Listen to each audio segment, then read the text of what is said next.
संविधान के 130वें संशोधन बिल पास होने के बाद विपक्ष में ऐसा क्या हो गया जो पूरे विपक्ष में हड़कंप मचा।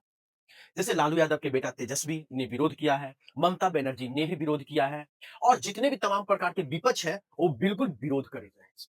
क्या है ये बिल? पहले इस बिल को समझते हैं, उसके बाद आप इसमें कमेंट ज़रूर करेंगे कि ये आपके लिए अच्छा है, समाज के लिए अच्छा है या नहीं है।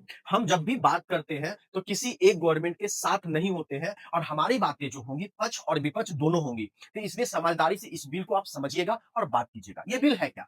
ये बिल विधेयक बोलता है कि इस बिल में ये प्रावधान है कि अगर किसी मंत्री, चाहे प्रधानमंत्री ही क्यों ना हो, अगर वो किसी भी 5 साल के ज़्यादा 5 साल से ज़्यादा की सज़ा होती है और अब वो अगर वो 30 दिन लगातार कंटिन्यू अगर वो जेल में रहते हैं, तो प्रधानमंत्री राष्ट्रपति के सिफारिश पर उस मंत्री को बर्खास्त कर सकता है 30 दिन के अंदर। और अगर प्रधानमंत्री या राष्ट्रपति द्वारा उन्हें बर्खास्त नहीं किया जाएगा, तो 30 दिन के बाद ऑटोमेटिक वो अपने पद से वो निरस्त हो जाएंगे, यानी वो ऑटोमेटिक मंत्री नहीं रहेंगे। सोचिए कितना खूबसूरत सा बिल है कि अगर कोई नेता आज छोटा सा विधायक बन जाता है तो अपने चारों एरिया में अपने सब जगह दबदबा दबदबा दबदबा, मंत्री बन जाते हैं तो वो तो सोचते हैं कि हम तो इस पूरा देश का ही मालिक है।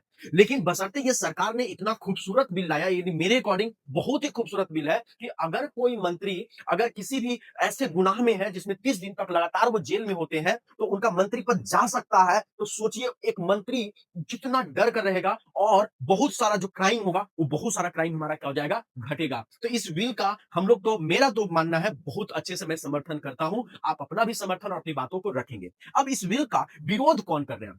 इस बिल का विरोध पूरा विपक्ष कर रहे हैं। जहां पर आप देखेंगे कि वहां के मंत्री जो है ना? कि हर बार कहीं न कहीं किसी केस में, किसी भी करप्शन में फंसे हुए रहते हैं। तो ये विरोध होना उनका जायज़ है क्योंकि उनको पता है कि मंत्री तो रहेंगे, लेकिन कुछ गलत नहीं कर पाएँगे। जैसे अभी आप सोचिए एक एग्ज़ाम्पल लीजिए। दिल्ली के सीएम अरविंद केजरीवाल 156 दिन तक वो जेल में रहे, लेकिन वो जेल में तो रहे, लेकिन उनके मंत्री पद नहीं गया, यानी मुख्यमंत्री से वो नहीं हटे। ठीक है? उसके बाद आने पे बहुत टर्म्स एंड कंडीशन के बाद उन्हें इस्तीफा देना पड़ा और उन्हें दूसरे को मंत्री बनाया। उसके बाद हमारा झारखंड के भी हेमंत सोरेन ने बहुत दिनों तक जेल में रहे, लेकिन उन्हें मंत्री बने हुए रहे और आज भी मंत्री वो बने हुए हैं। तो कहने का मतलब ये है कि जब कोई गवर्नमेंट यानी मंत्री, संतरी जो भी है, अगर वो पावर में आते हैं तो ये सोचते हैं कि उनसे बड़ा इस दुनिया में कोई नहीं है। तो ये बिल उनका पे बहुत अच्छे से लगाम लगाने का काम करेगा। यानी जनता के लिए तो ये बिल बहुत ही अच्छा है। अब आपको ये भी पता होना चाहिए कि जैसे केंद्र सरकार में जिन मंत्रियों को ये पद से हटाना होगा, तो राष्ट्रपति के सिफारिश के साथ यानी प्रधानमंत्री के सिफारिश के साथ राष्ट्रपति मिलकर उस मंत्री को बर्खास्त करेंगे।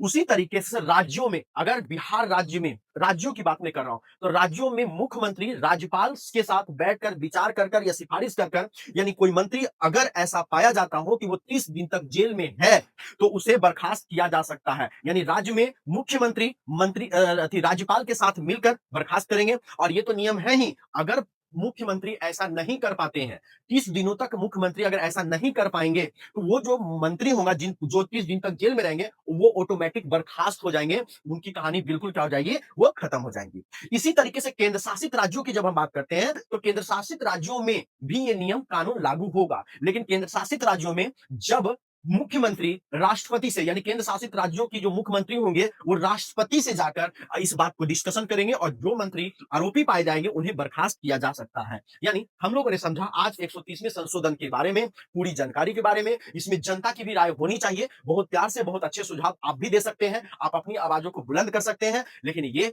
एक आप भी सोच सकते हैं कि भारत में मंत्रियों की जो बात है, मंत्रियों की जो पावर है, मंत्रियों का जो घमंड है, मंत्रियों को जो अपने पावर का मिसयूज करते हैं, उस पे ये एक बहुत बड़ा कंट्रोल करने के लिए बिल लाया गया है। हम इस बिल का समर्थन करते हैं और मैं बिल्कुल तरीके से मैं आपसे भी कोशिश करूंगा और आपसे भी मैं आग्रह करूंगा कि अगर आपको ये बिल अच्छा लग रहा हो, तो हमारे देश के लिए एक राजनीति में बहुत बड़ा परिवर्तन है। आप भी इसका सपोर्ट करें।